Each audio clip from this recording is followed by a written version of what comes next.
নমস্কাৰ মৰমৰ ছাত্ৰ-ছাত্ৰীসকল, ইতিমধ্যে অসমৰ শিক্ষামন্ত্ৰী ডক্টৰ ৰণোজ পেগুৱে এইচএছ ফাৰ্ষ্ট ইয়াৰৰ 24 মাৰ্চৰ পৰা 29 মাৰ্চলৈকে যিমানখিনি ছাবজেক্টৰ পৰীক্ষা আছিল, গোটেই কেইখন বিষয়ৰ পৰীক্ষা কেনচেল কৰিছে।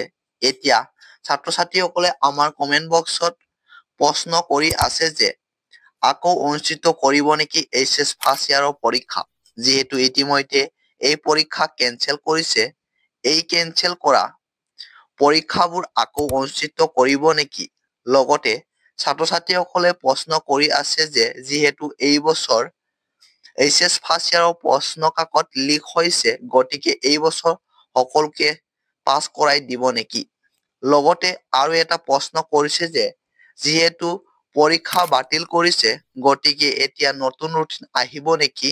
আৰু এটা প্ৰশ্ন আছিল যে ছাত্ৰ-ছাত্ৰীসকলৰ ইকনমিক্স ছাবজেক্টৰ ইতিমধ্যে পৰীক্ষা হৈ গৈছে, কিন্তু সেই পৰীক্ষাৰ প্ৰশ্ন কাকত পৰীক্ষাৰ এদিন আগতে ছাত্ৰ-ছাত্ৰীসকলৰ হোৱাটছআপে প্ৰশ্ন কাকত ভাইৰেল হৈছিল আৰু সেই ভাইৰেল হোৱা প্ৰশ্ন কাকতেৰে আছাম ষ্টেট স্কুল এডুকেশ্যন বৰ্ডে ইকনমিক্সৰ পৰীক্ষা পাতিছিল।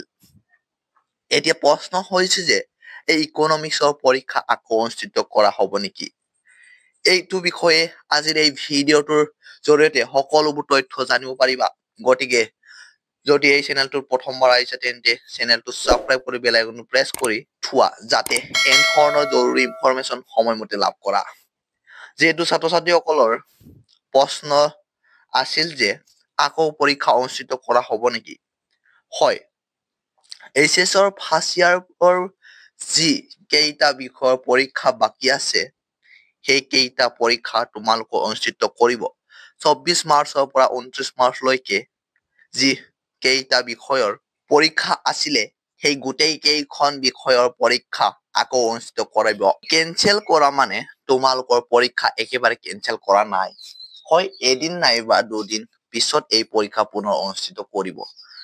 আৰু নেক্সট ছাত্ৰ-ছাত্ৰীসকলৰ 2 নম্বৰ প্ৰশ্নটো আছিলে যে সকলো ছাত্ৰ-ছাত্ৰীকে এই বছৰ পাছ কৰাই দিবনে বা উত্তীৰ্ণ কৰাই দিবনে?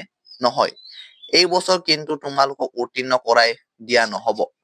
তোমালোকে যদি পৰীক্ষাত লিখি পাছ কৰা, তেতিয়াহে তোমালোকক উত্তীৰ্ণ কৰাই দিব।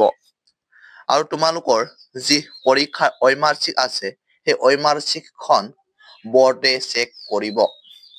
গতিকে এই বছৰ কিন্তু তোমালোকে লিখি উত্তীৰ্ণ হ'বই লাগিব। এই বছৰ কিন্তু তোমালোকক এনেই উত্তীৰ্ণ কৰাই নিদিয়ে। যদি পৰীক্ষাৰ প্ৰশ্ন কাকত ভাইৰেল হৈছে, তোমালোকক পাছ কৰাই নিদিয়ে। আৰু নেক্সট 3 নম্বৰ প্ৰশ্নটো হৈছে ছাত্ৰ-ছাত্ৰীকে বহুতে কমেণ্ট কৰি আছিলে এইটো যে নতুন ৰুটিন কেতিয়া দিব?